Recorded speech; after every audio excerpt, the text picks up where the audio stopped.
Assalamualaikum warahmatullahi wabarakatuh. Salam olahraga. Halo semua, jumpa lagi bersama saya Roni Oktoberi, dapat dipanggil dengan Roni, akan menjelaskan definisi dari pendidikan jasmani dan olahraga serta ruang lingkup dari pendidikan jasmani tersebut.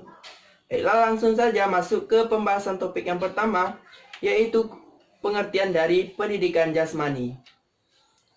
Pendidikan jasmani menurut Nixon and Cousin pada tahun 1963, pada bukunya halaman 51, mengemukakan bahwa pendidikan jasmani didefinisikan sebagai fase dari seluruh proses pendidikan yang berhubungan dengan aktivitas dan respon otot yang giat dan berkaitan dengan perubahan yang dihasilkan individu dan respon tersebut.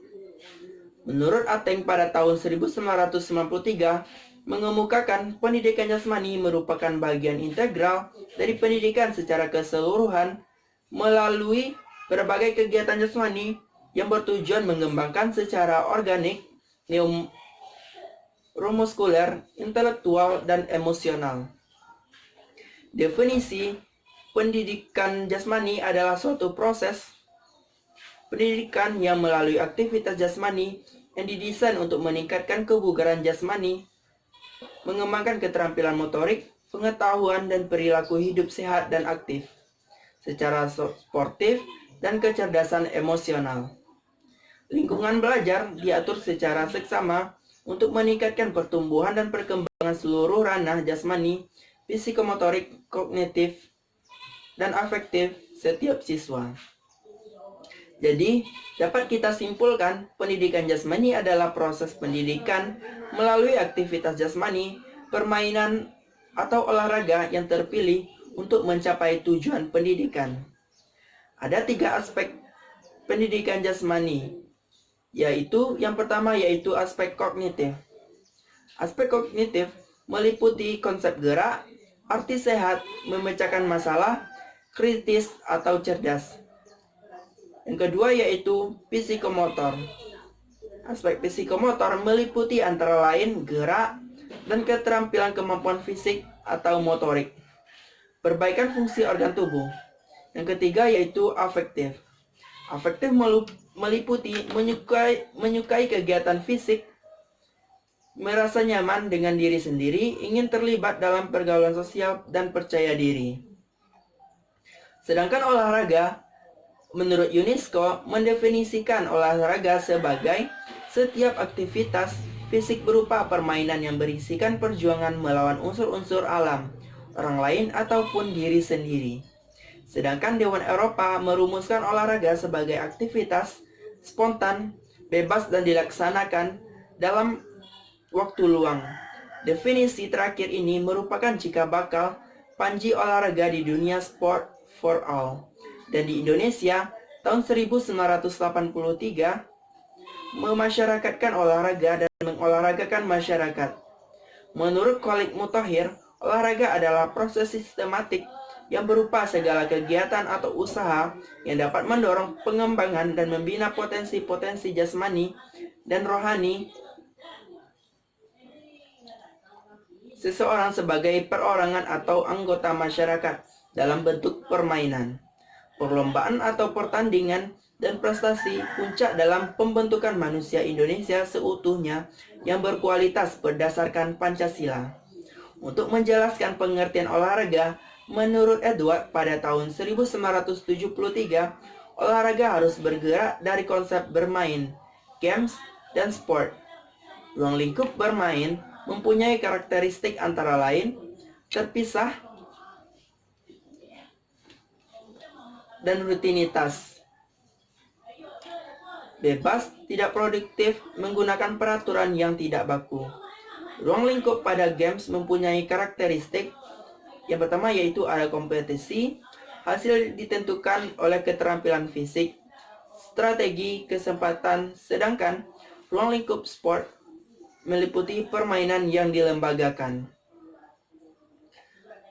Tujuan pendidikan jasmani menurut Permendiknas nomor 22 tahun 2006 adalah sebagai berikut. Yang pertama yaitu mengembangkan keterampilan pengelolaan diri dalam upaya mengembangkan dan pemeliharaan kebugaran jasmani seperti pola hidup sehat melalui berbagai aktivitas jasmani dan olahraga yang terpilih.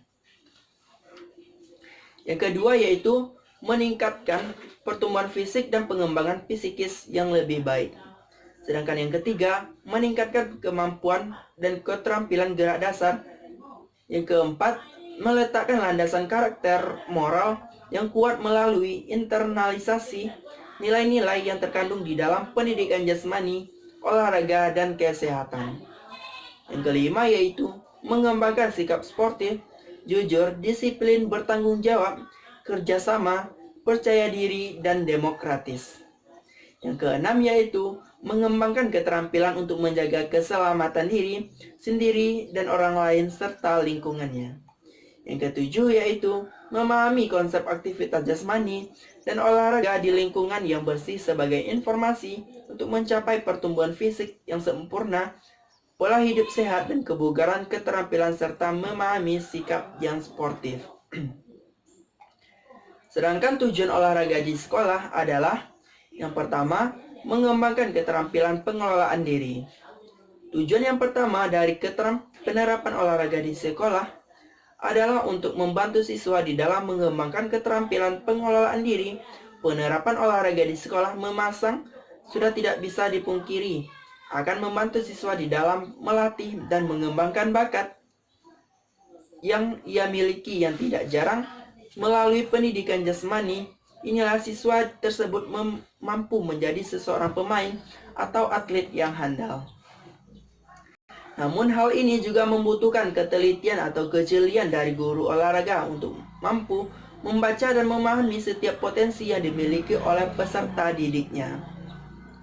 Salah satu cara untuk mengetahui tersebut adalah dengan melakukan pertandingan antar sekolah, antar kelurahan, antar kecamatan, antar kabupaten atau kota.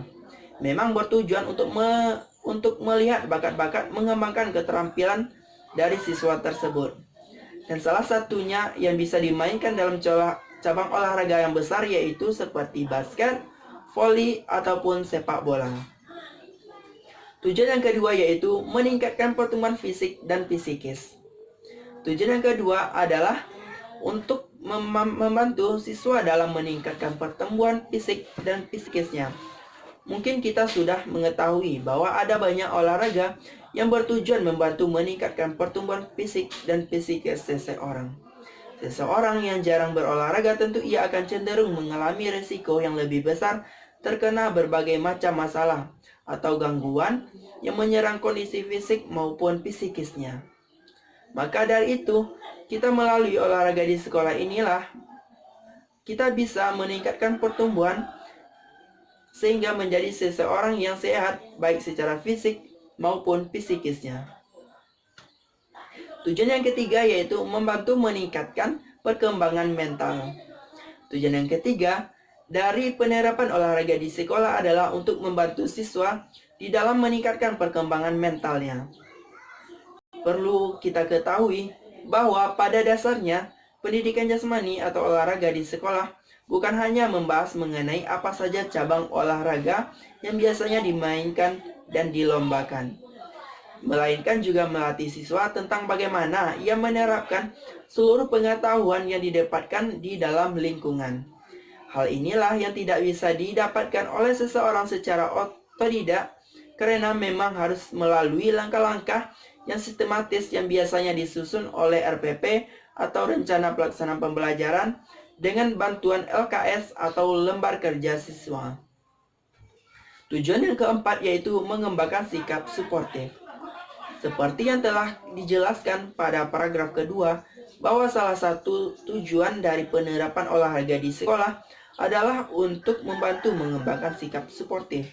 Sebenarnya, bukan hanya sikap suportif yang akan kita dapatkan, melainkan beberapa sikap lainnya, seperti jujur, tanggung jawab, disiplin, lapang dada, maupun juga kerjasama akan didapatkan melalui pelajaran olahraga yang diterapkan di sekolah.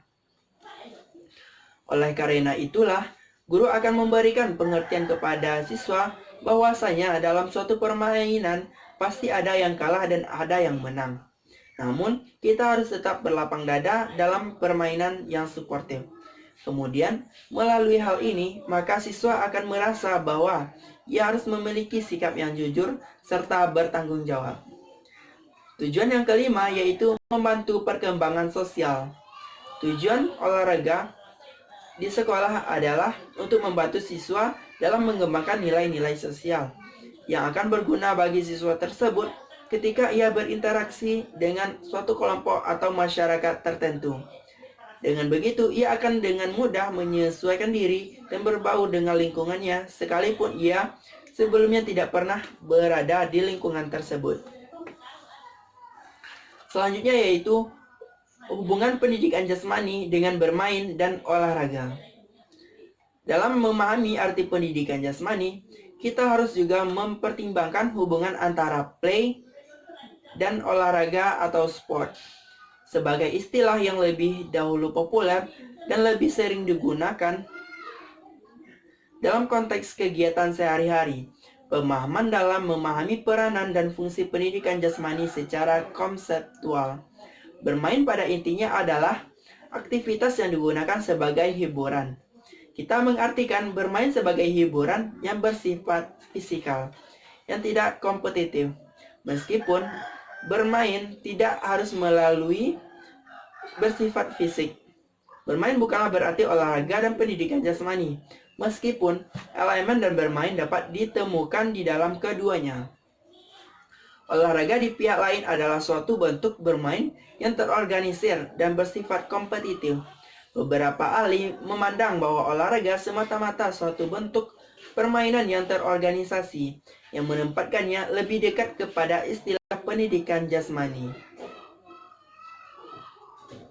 Akan tetapi, pengujian yang lebih cermat menunjukkan bahwa secara tradisional olahraga melibatkan aktivitas kompetitif. Ketika kita menuju pada olahraga sebagai aktivitas kompetitif yang terorganisir, kita mengartikan bahwa aktivitas itu sudah disempurnakan dan diinformalkan hingga kadar tertentu, sehingga memiliki beberapa bentuk dan proses tetap yang terlibat. Peraturannya misalnya, baik tertulis maupun tidak tertulis, digunakan atau dipakai dalam aktivitas tersebut.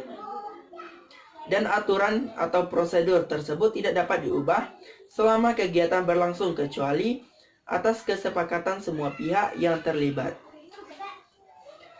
Di atas semua pengertian itu, olahraga adalah aktivitas kompetitif. Kita tidak dapat mengartikan olahraga tanpa memikirkan kompetisi. Sehingga, tanpa kompetisi itu, olahraga berubah menjadi semata-mata bermain atau rekreasi. Bermain karenanya pada suatu saat menjadi olahraga, tetapi sebaliknya, olahraga tidak pernah hanya semata-mata bermain karena aspek kompetitif teramat penting dalam hakikatnya. Di pihak lain, pendidikan jasmani mengandung elemen baik dan bermain maupun dari olahraga, tetapi tidak berarti hanya salah satu saja, atau tidak juga harus selalu seimbang di antara keduanya. Sebagaimana dimengerti dari kata-katanya, pendidikan jasmani adalah aktivitas jasmani yang memiliki tujuan kependidikan tertentu. Pendidikan jasmani bersifat fisik dalam aktivitasnya dan penjas dilaksanakan untuk mendidik. Hal itu tidak bisa berlaku bagi bermain dan olahraga, meskipun keduanya selalu digunakan dalam proses kependidikan. Bermain, olahraga, dan pendidikan jasmani melibatkan bentuk-bentuk gerakan, dan ketiganya dapat melumat secara pas dalam konteks pendidikan. Jika digunakan untuk tujuan-tujuan kependidikan, bermain dapat membuat rileks dan menghibur tanpa adanya tujuan pendidikan, seperti juga olahraga tetap eksis tanpa ada tujuan kependidikan. Misalnya olahraga profesional di Amerika umumnya disebut dengan athletics, dianggap tidak punya misi kependidikan apa-apa, tetapi tetap disebut sebagai olahraga. Olahraga dan bermain tanpa eksis meskipun secara murni untuk kepentingan kesenangan, untuk kepentingan kependidikan, atau untuk kombinasi keduanya, kesenangan dan kependidikan, tidak harus dipisahkan secara eksklusif, keduanya harus beriring bersama.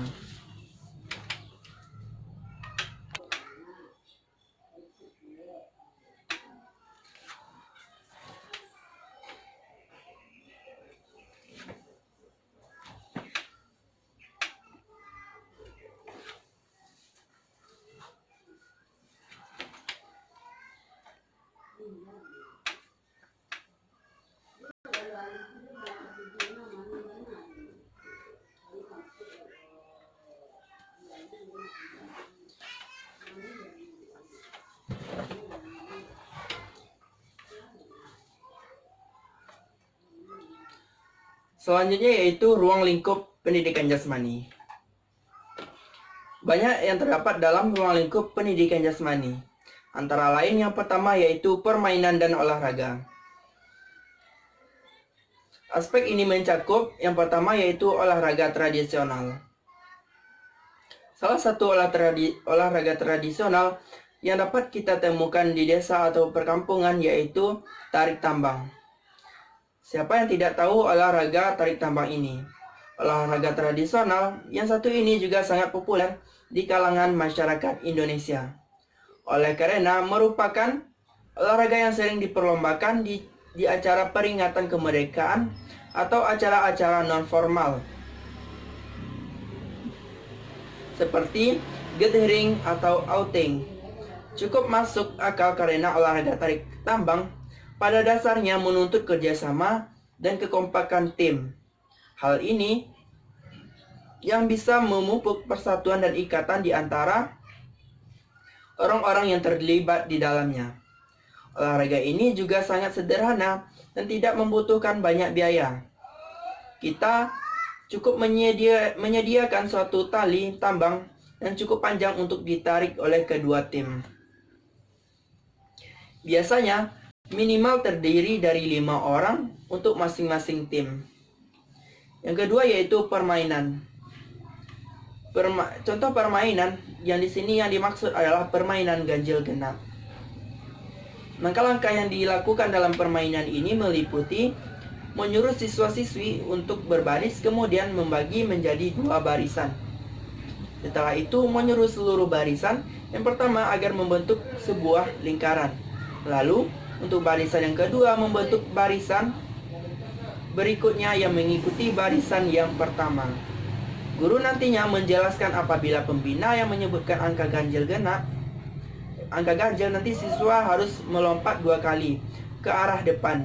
Namun jika angka disebut genap, maka siswa tidak boleh bergerak atau diam.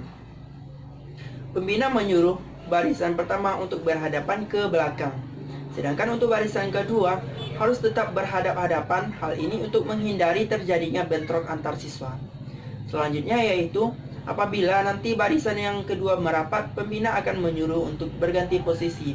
Barisan yang pertama harus saling berhadapan, sedangkan untuk barisan yang kedua harus hadap ke belakang. Selanjutnya yaitu apabila pembina nantinya telah menyebut angka ganjil dan genap, namun ada siswa yang tidak berkonsentrasi, maka siswa nanti harus maju ke tengah lingkaran. Setelah permainan dinyatakan selesai, siswa yang melakukan kesalahan dalam permainan akan dikenai hukuman oleh pembina. Selanjutnya yaitu eksplorasi gerak. Yang keempat yaitu keterampilan lokomotor, non-lokomotor, dan manipulatif. Gerakan lokomotor atau locomotor skill. Gerakan lokomotor adalah gerakan berpindah tempat di mana bagian tubuh tertentu bergerak atau berpindah tempat. Gerakan dasar lokomotor merupakan salah satu domain dari gerak dasar fundamental atau fundamental basic movement. Keterampilan lokomotor didefinisikan sebagai keterampilan berpindahnya individu dari satu tempat ke tempat yang lain. Sebagian besar, keterampilan lokomotor berkembang dari hasil yang dari tingkat kematangan tertentu. Namun, latihan pengalaman juga penting untuk mencapai kecakapan yang matang. Keterampilan lokomotor misalnya berlari cepat, mencongklang, meluncur, dan melompat lebih sulit dilakukan karena merupakan kombinasi dari pola-pola gerak dasar yang lain. Keterampilan lokomotor membentuk dasar atau landasan koordinasi gerak kasar atau gross skill dan melibatkan gerak-gerak otot besar. Gerakan-gerakan lokomotor adalah gerakan-gerakan yang pergi ke mana saja. Para ahli mendefinisikan gerakan lokomotor sebagai gerakan-gerakan yang menyebabkan tubuh berpindah tempat atau menggembara dalam berbagai ruang, sehingga dalam bahasa Inggris bisa disebut dengan traveling. Ini tentunya merupakan kebalikan dari gerakan non-lokomotor, tidak menyebabkan tubuh berpindah dari satu tempat ke tempat lainnya. Gerakan lokomotor merupakan dasar bagi perkembangan koordinasi gerakan yang melibatkan otot-otot besar atau gross muscle, pertumbuhan otot, daya tahan, dan stamina. Kedua yaitu gerakan non-lokomotor atau non-lokomotor skill.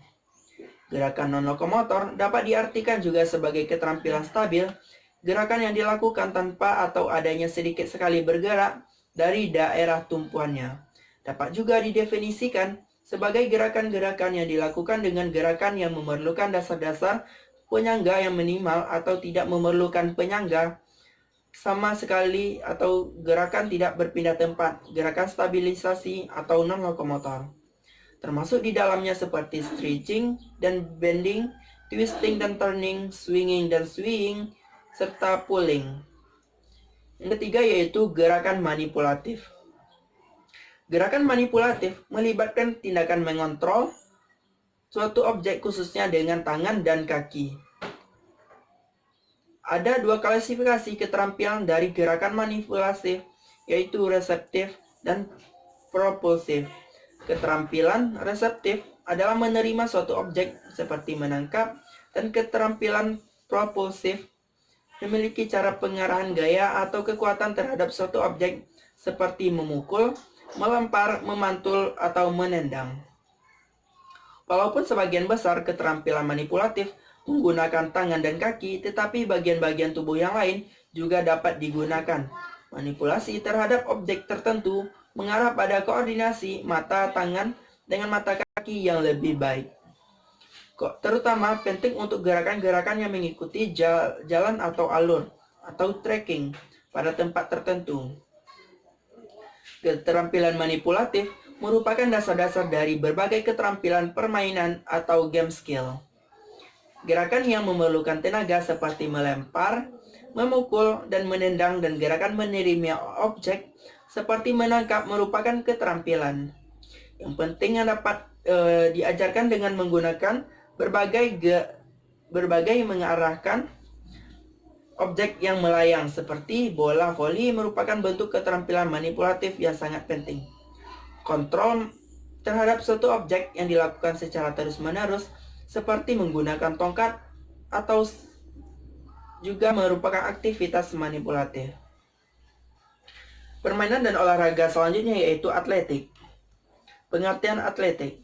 Untuk yang pertama mengenai olahraga atletik, yakni mengetahui tentang pengertian atletik itu sendiri.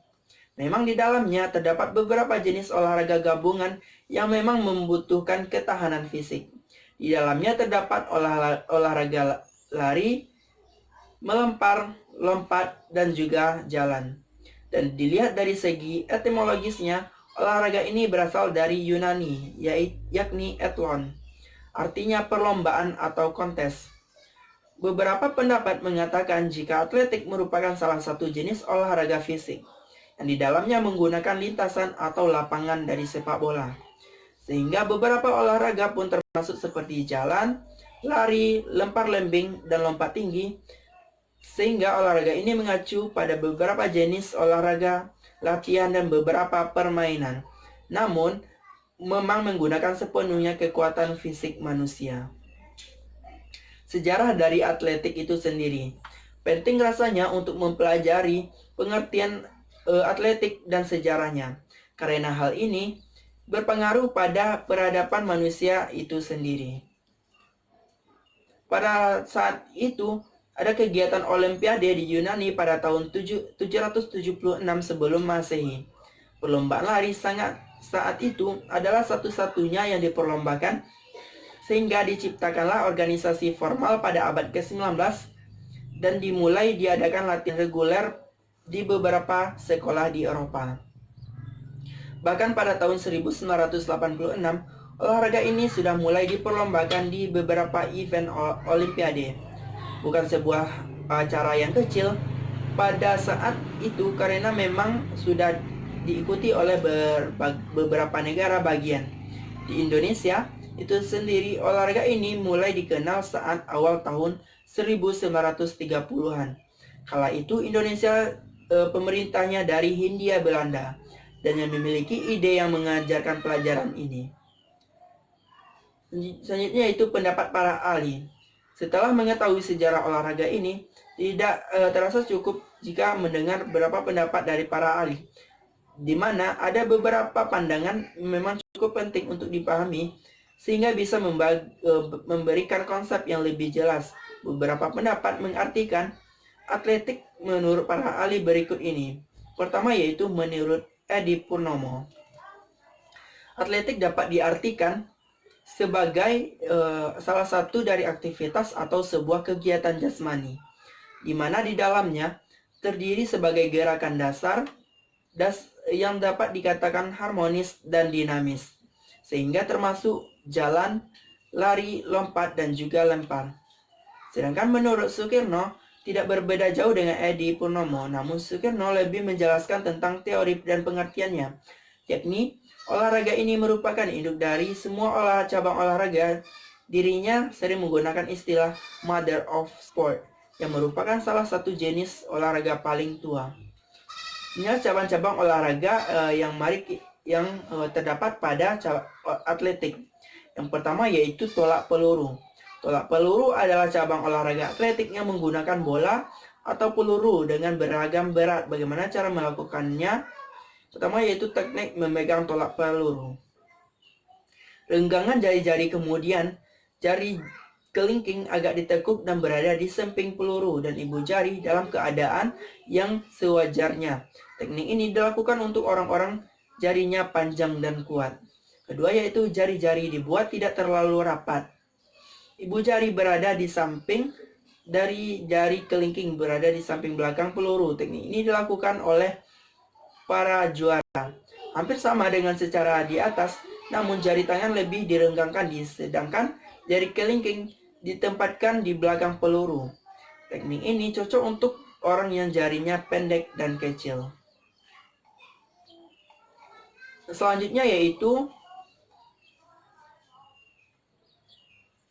berat dalam tolak peluru itu yaitu yang pertama yaitu roll meter, bendera kecil, kapur tali rafita. Peluru untuk senior putra memiliki berat yaitu 7,257 kg. Untuk senior putri 4 kg. Untuk senior putra, junior putra 5 kg. Sedangkan untuk junior putri yaitu 3 kg. Selanjutnya yaitu lempar lembing. Cabang olahraga atletik yang berikutnya adalah lempar lembing. Lempar lembing diukur dari jarak lempar lembing terjauh setiap atlet yang ada. Olahraga ini biasanya ada di setiap olimpiade besar di dunia. Lempar lembing ini memang sangat populer sehingga tidak sedikit orang yang mengikuti ini. Selanjutnya yaitu lempar cakram. Lempar cakram merupakan cabang olahraga atletik lainnya yang diperlombakan pada olimpiade di dunia. Di sini yang digunakan adalah cakram dan lapangan yang berkriteria khusus. Cakram tersebut dilakukan dengan adanya latihan khusus yang dilakukan agar dapat lemparan yang kuat. Cara melempar cakram dengan melakukan awalan dengan 2 kali putaran. Beda caranya yaitu memegang cakram ada 3 cara. Yang pertama yaitu berdiri dengan membelakangi arah lemparan. Dengan memegang cakram, diayunkan belakang kanan diikuti gerakan badan. Kaki kanan agak ditekukkan. Berat badan sebagian besar ada di kanan. Cakram diayunkan ke kiri, kaki kanan kendor dan tumit diangkat. Lemparan cakram 30 derajat lepas dari pegangan ayunan cakram jangan mendahului putaran badan. Lepasnya cakram diikuti badan condong ke depan. Yang selanjutnya yaitu lompat tinggi. Lompat tinggi merupakan cabang olahraga atletik yang lainnya.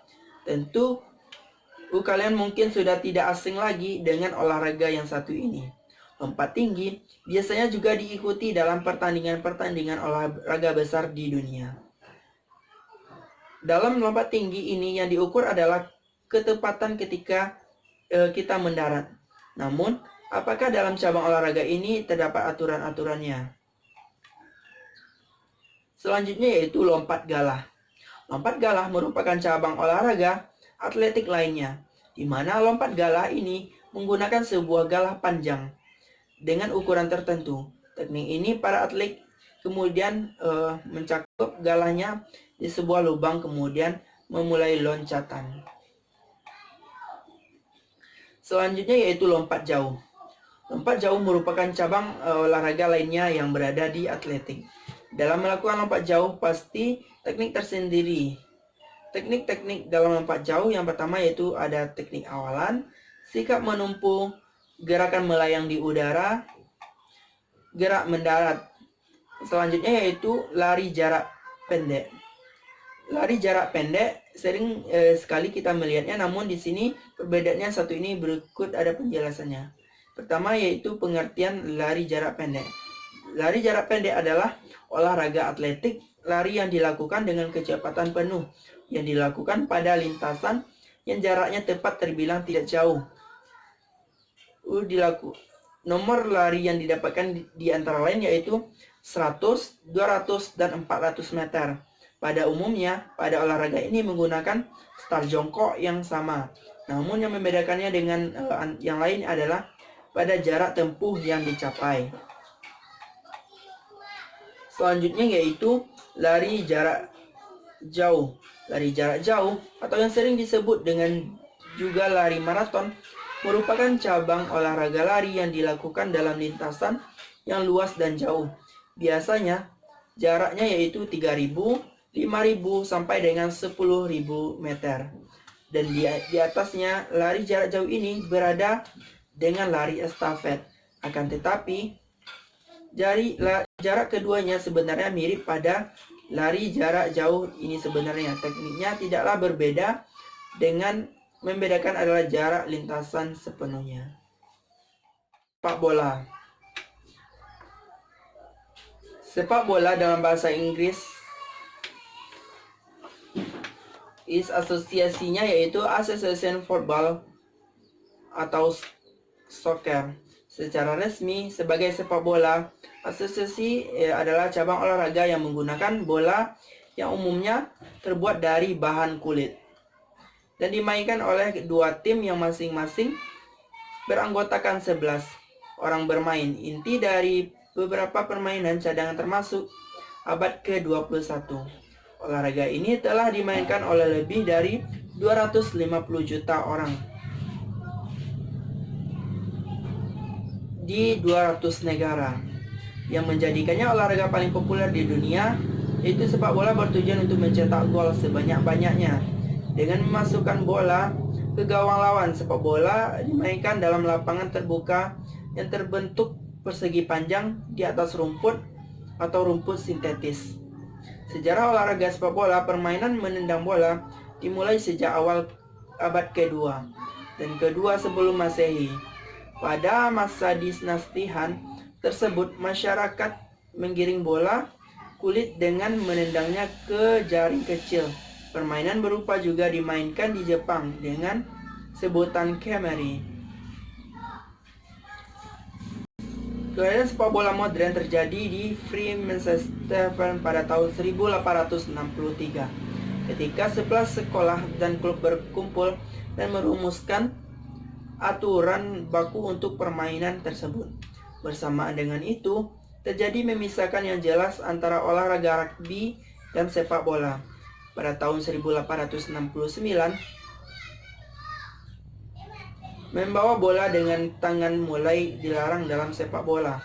Selama tahun 1800, olahraga tersebut dibawa oleh pelaut, pedagang, dan tentara Inggris ke berbagai belahan dunia. Pada tahun 1904, asosiasi tertinggi sepak bola di dunia atau FIFA dibentuk pada tahun 1900-an. Berbagai kompetisi dimainkan. Untuk pertandingan internasional dewasa, lapangan sepak bola internasional yang digunakan memiliki panjang berkisaran antara 100 sampai 120 meter dan lebar antara 65 sampai 75 meter. Di bagian tengah kedua ujung lapangan tersebut, area gawang yang berupa persegi 4 berukuran dengan lebar 7,32 meter dan tinggi 2,44 meter. Bagian depan dari gawang terdapat area penalti berjarak antara 16,5 meter dari gawang. Area ini merupakan batas kiper bola menangkap bola dengan tangan menentukan kapan sebuah pelanggaran mendapatkan hadiah tendangan penalti atau tidak. Lama permainan dalam sepak bola ialah 2,45 menit, ditambah istirahat selama 15 menit. Di antara kedua babak, jika kedudukan sama imbang, maka diadakan perpanjangan waktu selama 2 kali 15 menit hingga didapat pemenang. Namun jika sama kuat, maka diadakan adu penalti. Wasit yang menentukan beberapa waktu tambahan di setiap akhir babak sebagai pengganti dari waktu yang hilang akibat pergantian pemain, cedera yang membutuhkan pertolongan, ataupun pergantian lainnya. Waktu tambahan ini disebut dengan injury time atau stoppage time. Gol yang dicetak dalam perpanjang waktu akan dihitung menjadi skor akhir pertandingan.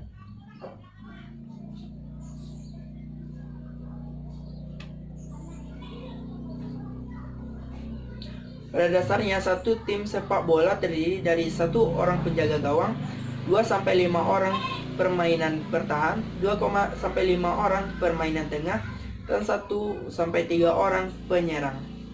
Penjaga gawang atau kiper adalah salah satunya permainan dalam sebuah tim yang boleh menggunakan tangan untuk menghalangi bola menuju gawang dari serangan tim lawan. Umumnya penjaga gawang menggunakan pakaian atau jersey yang berbeda dengan permainan lainnya. Permainan bertahan atau back memiliki tugas utama untuk menghalangi, menutup pergerakan tim lawan. Pemain tengah atau gelandang playmaker biasanya terdiri dari pemain tengah serang yang bermain dengan dekat dengan penyerang, dan permainan tengah bertahan yang bermain dekat dengan permainan bertahan. Tugas utama bermain dengan adalah mengatur tempo permainan dan menjadi penyokong peran back dan striker dalam tim. Terdapat pula permainan sayap atau winger yang bertugas di sisi kanan atau kiri lapangan. Penyerang atau striker yang memiliki tugas untuk mencetak gol ke gawang lawan.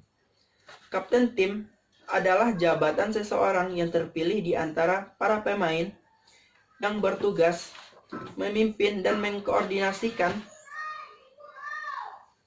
para pemain agar bermain secara tim di lapangan. Tanda bahwa permainan sebagai kapten tim adalah atribut band atau armband yang melingkar pada lengan atas. Pada awal tersebut laga resmi, kapten dari 2 tim menjadi pemain terdepan ketika memasuki area lapangan, diikuti kiper dan para pemain lain. Biasanya, seseorang kapten menjadi penendang utama penalti, serta sebagai penerima pertama menyerah piala atau gelar juara sebuah turnamen. Yang kedua yaitu bulu tangkis. Bulu tangkis dalam bahasa Inggris yaitu badminton adalah suatu olahraga yang menggunakan alat yang membentuk bulat dengan memiliki rongga-rongga di bagian pemukul dan memiliki ganggang. Alat ini dikenal dengan nama racket yang dimainkan oleh 2 orang atau untuk tunggal. atau dua pasangan untuk ganda yang saling berlawanan. Olahraga yang dimainkan dengan kok dan raket kemungkinan berkembang di Mesir kuno sekitar 2000 tahun lalu, tetapi juga disebut-sebut di India dan Republik Rakyat Cina. Di Tiongkok terdapat permainan yang disebut dengan jianzi yang melibatkan penggunaan kok tetapi tanpa raket. Alih-alih koknya manipulasi dengan kaki. Objektif permainan ini adalah untuk menjaga kok agar tidak menyentuh tanah selama mungkin tanpa menggunakan tangan. Sedangkan di Inggris, sejak zaman pertengahan permainan anak-anak yang disebut dengan battledores dan shuttlecocks sangat populer. Anak-anak pada waktu itu biasanya akan memakai dayung atau tongkat atau battledores dan yang bersiasat bersama untuk menjaga kok tetapi tetap di udara dan mencegahnya dari menyentuh tanah. Ini cukup populer untuk menjadi nuansa berhari di jalan-jalan London. Pada tahun 1854, ketika menjalah Punch mempublikasikan kartun untuk ini. Penduduk di Inggris membawa permainan ini ke Jepang, Republik Rakyat Tiongkok, dan Siam sekarang Thailand. Selagi mereka mengkolonisasi Asia, ini kemudian dengan segera menjadi permainan anak-anak di wilayah setempat mereka. Olahraga kompetitif bulu tangkis diciptakan oleh petugas tentara Britania di Pune, India. Pada abad ke-19, saat mereka menambahkan jaring dan memainkan secara bersaingan. Oleh sebab kota Pune dikenal sebelumnya sebagai Poma. Para tentara membawa permainan itu kembali ke Inggris pada 1850. Olahraga ini mendapatkan namanya yang sekarang pada tahun 1860 di dalam sebuah pamflet oleh Isaac Spratt, seorang penyalur mainan Inggris berjudul Badminton Battledores. Ada 5 partai yang biasa dimainkan dalam bulu tangkis, yaitu tunggal putra, tunggal putri, ganda putra, ganda putri, dan ganda campuran. Lapangan bulu tangkis terbentuk persegi panjang dan mempunyai ukuran seperti terlihat pada gambar. Garis-garis yang ada mempunyai ketebalan 40 mm dan harus berwarna kontras terhadap warna lapangan. Warna yang disarankan untuk garis adalah putih atau kuning. Permukaan di lapangan disarankan terbuat dari kayu atau bahan sintetis yang lunak. Permukaan lapangan yang terbuat dari beton atau bahan sintetis. Permukaan lapangan terbuat dari yang tidak keras dianjurkan karena dapat mengakibatkan cedera. Pada pemain, jaring setinggi 1,55 meter berada tepat di tengah lapangan. Jaringan harus berwarna gelap kecuali bibir jaring mempunyai ketebalan 75 mm. Harus berwarna putih. Berikut ini adalah ukuran lapangan bulu tangkis yang ditetapkan dengan standar internasional.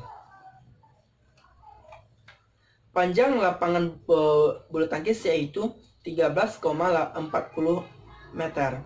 Sedangkan lebar lapangan badminton yaitu 6,10 meter. Sedangkan jarak garis servis depan dari garis net yaitu 1,98 meter. Jarak garis servis tengah dari garis samping lapangan yaitu 3,05 meter. Sedangkan jarak garis servis belakang untuk permainan ganda dari garis belakang yaitu 0,76 meter.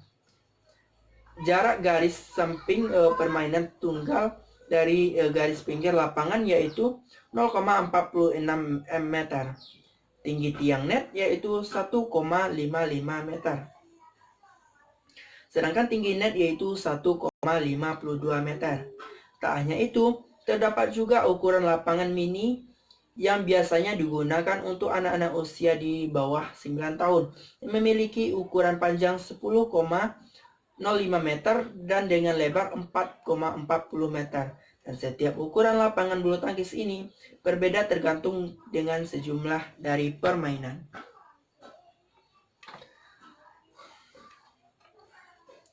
Untuk selanjutnya yaitu bola voli.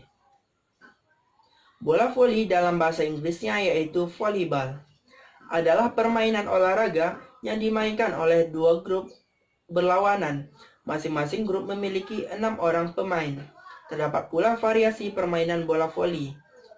Masing-masing grup hanya memiliki seperti olahraga bola voli memiliki 2 orang permainan saja. Olahraga bola voli dianungi oleh Federation Internationale de Volleyball atau FIVB sebagai induk organisasi internasional, sedangkan di Indonesia olahraga bola voli dinaungi oleh Persatuan Bola Voli Seluruh Indonesia atau PBVSI. Pada awal penemuannya, olahraga permainan bola voli ini diberi nama mintonete. Olahraga mintonete ini pertama kali ditemukan oleh seorang instruktur pendidikan jasmani, Director of Physical Education yang bernama William G. Morgan di YMCA pada tanggal 9 Februari 1895 di Holyoke, Massachusetts, Amerika Serikat. Organisasi ini didirikan pada tanggal 6 Juni 1884 di London, Inggris oleh George William.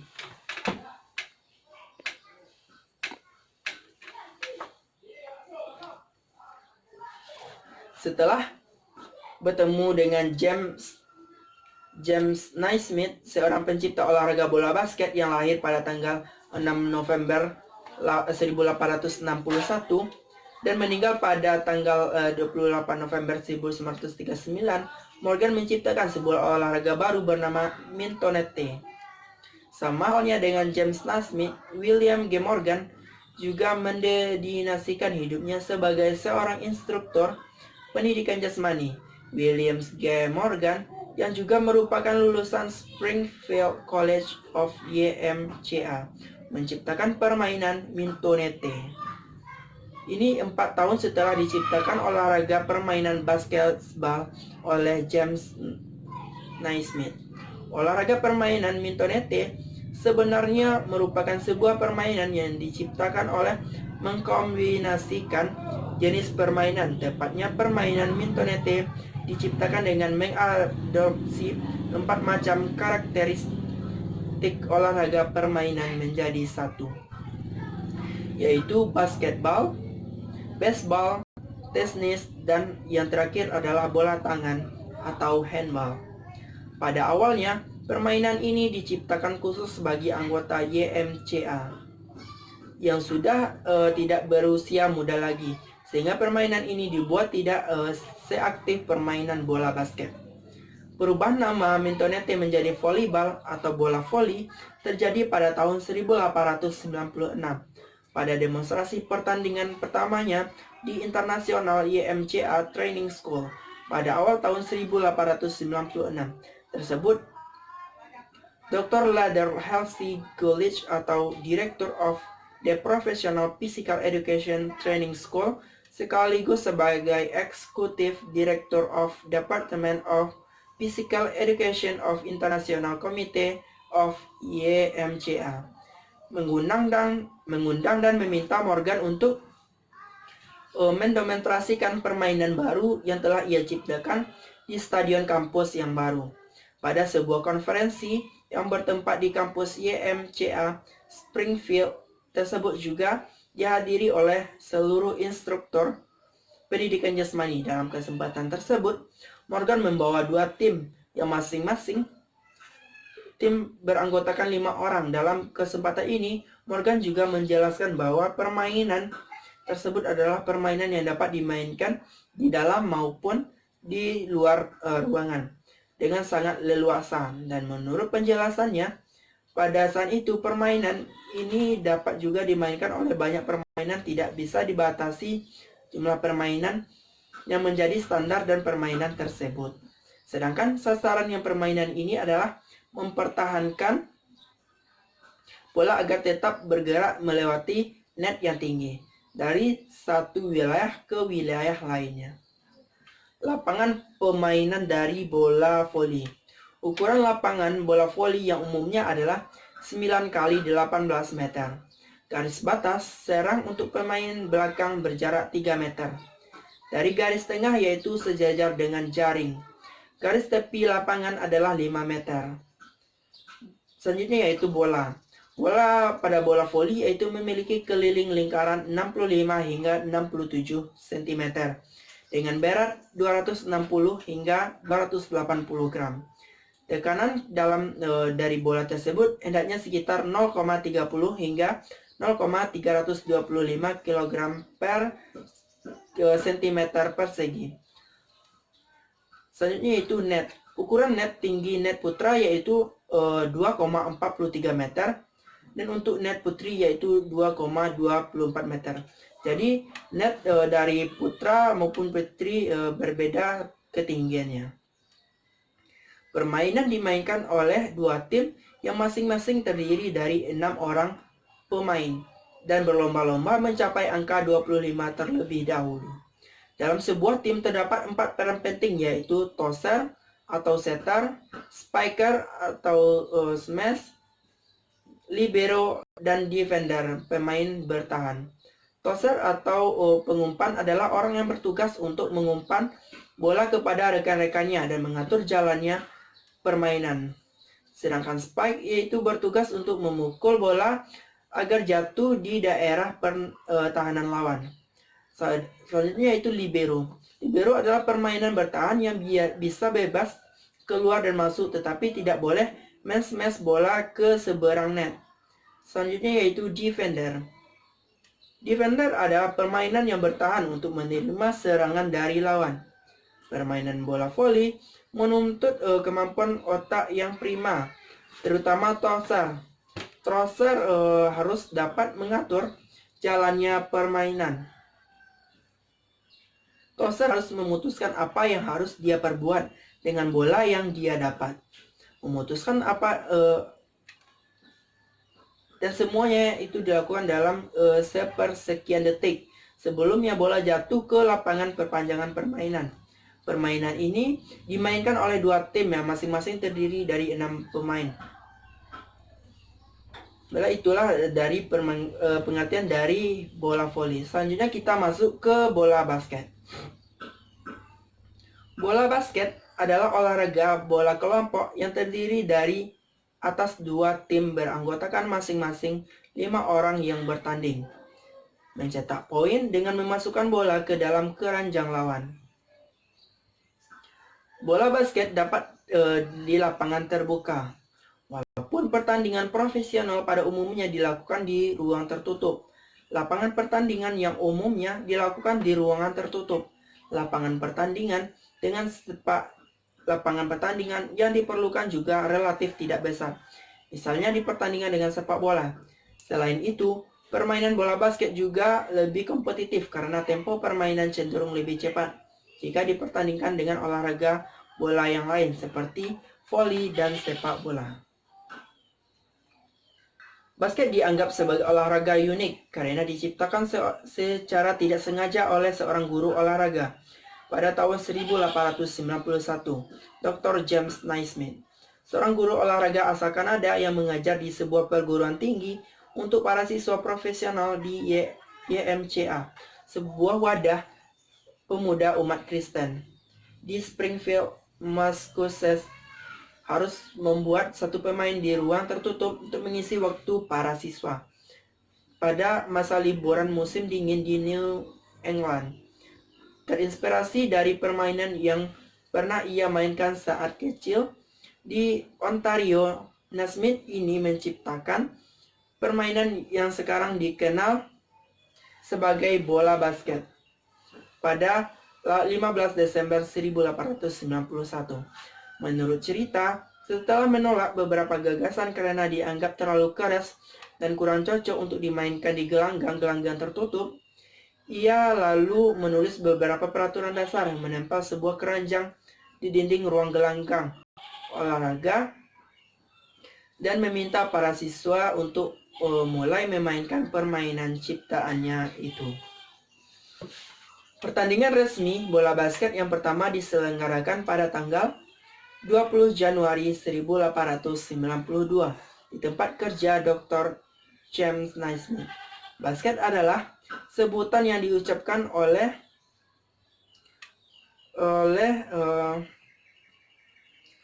salah seorang muridnya olahraga. Ini pun terkenal seantero Amerika Serikat. Penggemar fanatik ditempatkan di seluruh cabang di Amerika Serikat. Pertandingan demi pertandingan pun dilaksanakan di seluruh kota-kota negara bagian Amerika Serikat.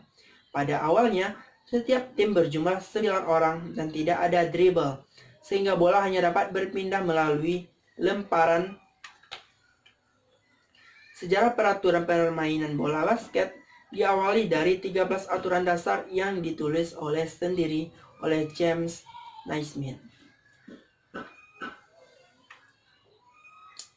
Lapangan bola basket berbentuk persegi panjang dengan dua standar ukuran, yakni panjang 28,5 meter dan lebar 15 meter untuk standar National Basketball Association, dan panjang 26 meter dan lebar 14 meter untuk standar Federasi Bola Basket Internasional.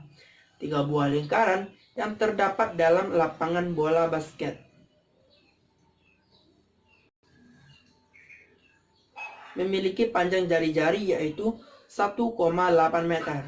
Jumlah permainan dalam permainan bola basket adalah 5 orang dalam satu regu dengan cadangan 5 orang.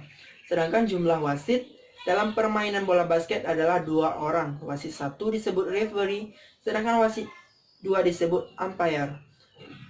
Waktu permainan 4 kali 10 menit.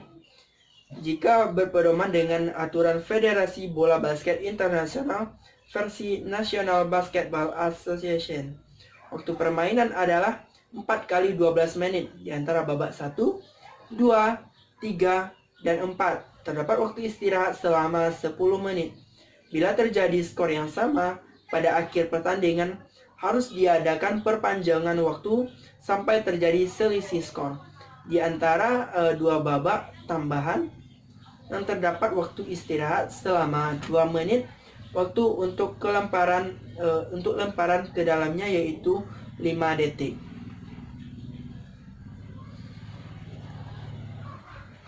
Keliling bola yang digunakan dalam permainan bola basket adalah 75 cm sampai dengan 78 cm. Sedangkan berat bola yaitu 600 sampai dengan 650 gram. Jika bola dijatuhkan dari ketinggian 1,80 meter pada lantai papan, maka bola akan kembali ke ketinggian antara 1,20 sampai 1,40 meter. Panjang papan pantul bagian luar adalah 1,80 meter, sedangkan lebar papan pantul bagian luar adalah 1,20 meter. Dan panjang papan pantul bagian dalam adalah 0,59 meter. Sedangkan lebar papan pantul bagian dalam adalah 0,45 meter. Jarak lantai sampai ke papan pantul bagian bawah adalah 2,75 meter. Sementara jarak papan pantul bagian bawah sampai ke ring basket adalah 0,30 meter. Ring basket memiliki panjang yaitu 0,40 meter, sedangkan jarak tiang penyangga sampai ke garis akhir adalah 1 meter. Panjang garis tengah lingkaran pada lapangan basket adalah 1,80 meter, dengan ukuran lebar yaitu 0,05 meter. Panjang garis akhir lingkar daerah serang yaitu 6 meter, sedangkan panjang garis tembakan hukuman yaitu 3,60 meter.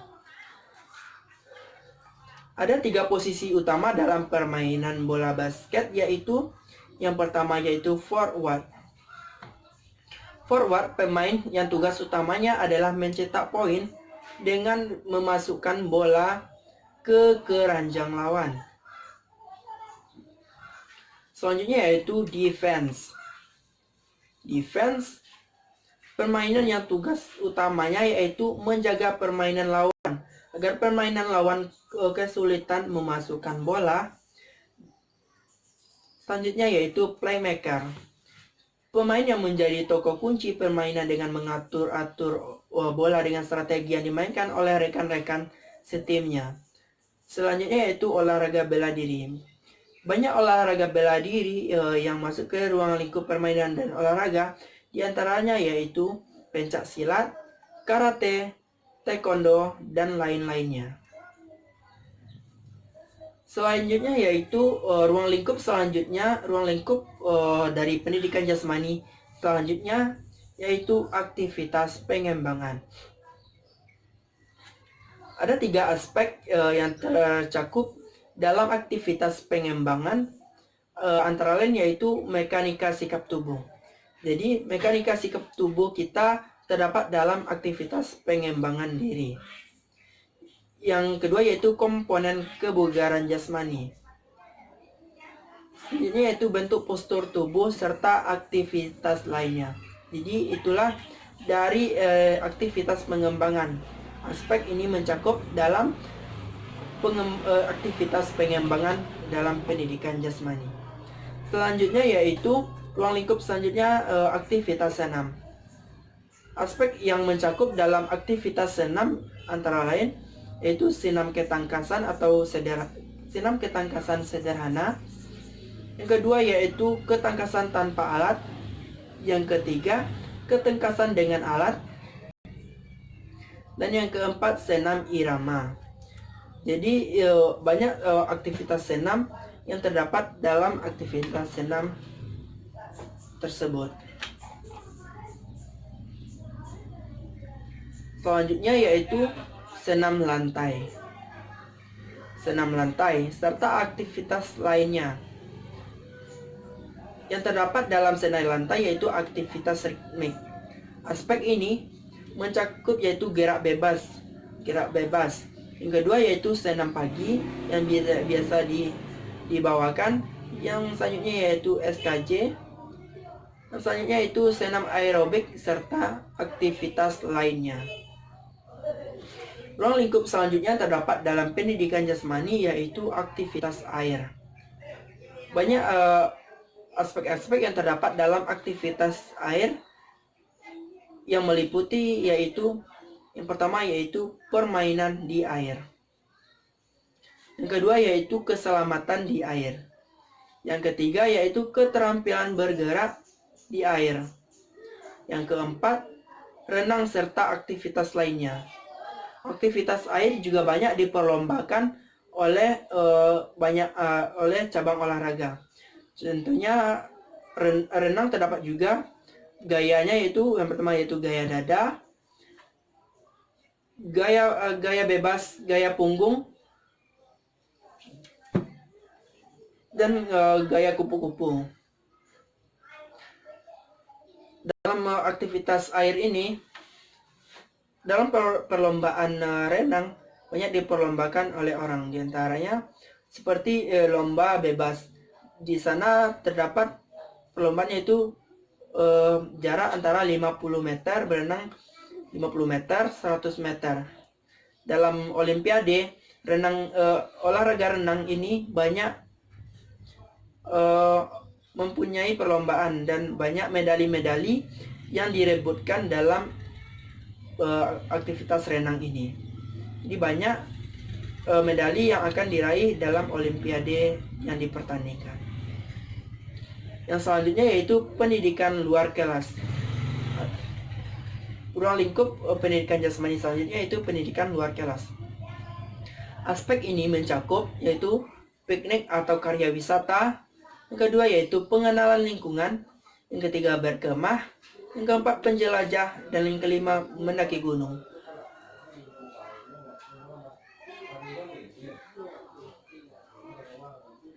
Pendidikan luar kelas sangat berguna bagi peserta didik agar peserta didik atau siswa tidak jenuh belajar di dalam ruangan sekolah saja. Jadi siswa bisa kita ajak seperti piknik atau berwisata atau mengenal lingkungan sekitarnya atau berkemah selama 2 atau 3 hari untuk menjelajah bagian sekitar-sekitaran dari yang dekat-dekat dalam sekolah.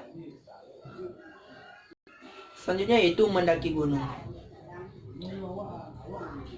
Ruang lingkup pendidikan jasmani yang selanjutnya yaitu kesehatan. Kesehatan pada dasarnya, aspek kesehatan adalah aspek tersendiri yang secara implisit masuk ke dalam semua aspek-aspek kesehatan, mencakup yang pertama menambahkan budaya hidup sehat dalam kehidupan sehari-hari, khususnya berkaitan dengan keperawatan tubuh agar tubuh tetap sehat dan terawat lingkungan. Yang sehat memiliki, jadi kita harus menjaga kesehatan tubuh kita dalam sehari-hari. Apabila kita lengah dalam